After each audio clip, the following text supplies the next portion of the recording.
My anger outweighs my guilt. Or I wish I wasn't so angry, or something. It's like, forget that. Just flowing with my work. All that'll happen is your blood pressure will stay high and you'll die of a heart attack. I will teach you to confront it. Take your shot. Take it! There's a lot of confusion surrounding anger, mostly because it's such a powerful and destructive force largely seen as detrimental to one's health. While there is merit to stoicism and remaining calm, anger is simply an unavoidable fact of life that everyone experiences. So the question is, when you experience it, how can you harness it into a force for personal growth? Well, I just had the opportunity to have an excellent conversation with President-elect Trump. The feeling of anger can be traced back to the ancient Greeks who believed that anger was created by blood boiling in the body. In modern times, psychologists have found that there are many causes for someone to feel angry. These causes include personal experiences with injustice or unfairness, feelings of being threatened or belittled, being treated unfairly and not given what you deserve, feeling like you are not heard or understood. How to use your anger for successful outcomes in life. Anger is a natural human emotion that we all experience.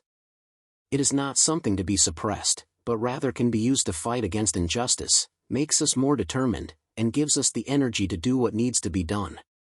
And that's great, because then your anxiety, instead of standing in front of you, instead of you having a dragon that's guarding the path in front of you, you have one chasing you down the path from behind. That's a lot more useful. And so, that's just a minimal example of the utility of getting your emotions and your thoughts aligned the same way. The same thing happens with aggression. One of the most common reasons that people come and seek psychotherapy really is because they're too agreeable. But what that means is they're not assertive enough. They haven't integrated their capacity for aggression, and so other people can push them around. However, anger can also cause damage if it's not controlled properly. It is important that you first understand your anger and how it affects you before harnessing its power for good. For example, you can make your anxiety work against you or for you. I made a program called the Future Authoring Program that I think helps people do that. Because one of the things you see when you're talking to people and they're trying to solve problems is that they're afraid to face the problem. And so then their anxiety is working against them, and you can think about it as antagonistic to rationality. But then I could say, well, why don't you think for a while about what your life would be like if you didn't face this problem?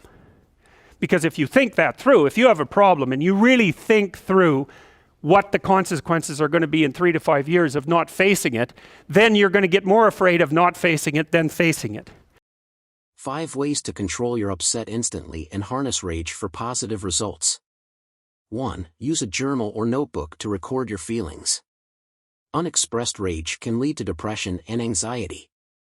It can also result in unwanted behaviors such as yelling, increased alcohol or drug use, or even physical violence. Journaling can help you work with your frustration more effectively by getting all of your emotions out on paper. 2. Consider what triggered you. Many people have a hard time managing their anger and in turn, often feel frustrated. The first step, as with most things, is to understand what is triggering the anger. For example, if it's not being able to control your temper with your kids, you might want to think about what you can do instead of yelling at them. If you are feeling frustrated with work, try organizing your desk or eating lunch with a friend to regain your composure.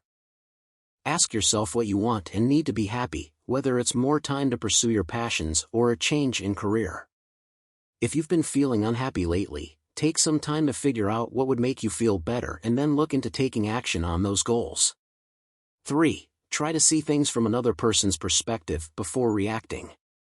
When we're blinded by rage, it's hard to think about what the other person is feeling and why they did what they did. Sometimes stepping out of ourselves to see the situation from the other perspective can help you understand the situation better.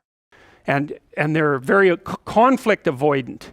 And so the consequences of that across time is that you don't stand up for yourself well enough and you get taken advantage of, and that spirals badly downward. And so partly what you do when you're doing assertiveness training with people is you find out what they're angry about. And They're usually angry if they're not assertive enough because other people are taking advantage of them, or you could say because they're not putting their own necessities forward with enough force. It's hard to distinguish between those two things. The 4 types of anger and how to deal with each. There are 4 types of anger: constructive anger, passive-aggressive anger, explosive anger, and self-destructive anger. Constructive anger is useful to a person who has good impulse control and self-awareness. It can be used as motivation for achievement and growth in the face of adversity. Constructive anger may be directed at oneself when one realizes that missteps are due to internal factors or circumstances beyond their control. The self-awareness part is critical, because constructive anger becomes addictive if it is not balanced with positive emotions and other positive personality traits. Passive-aggressive anger occurs when an individual is unable to express their anger directly, which often leads to frustration.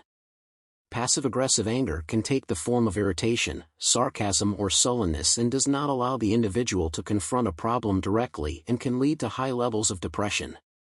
In the workplace, passive-aggressive behavior may take the form of sabotage by omission, and/or slacking off.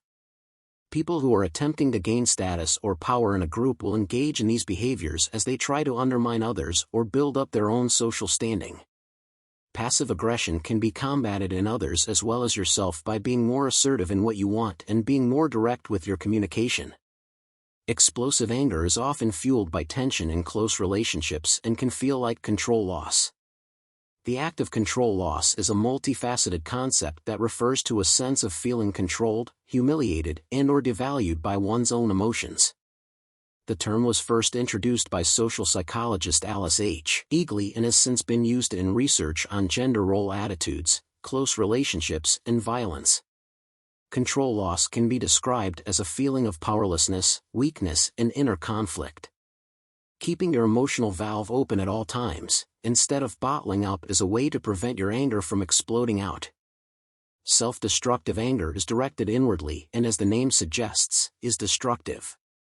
A lot of people experience self-destructive anger which is directed inwardly and, as the name suggests, is destructive. This type of anger is often a result of feeling inadequate or humiliated, or feeling like one's needs are not being met. This can lead to feelings of shame, guilt, self-hatred, and inferiority.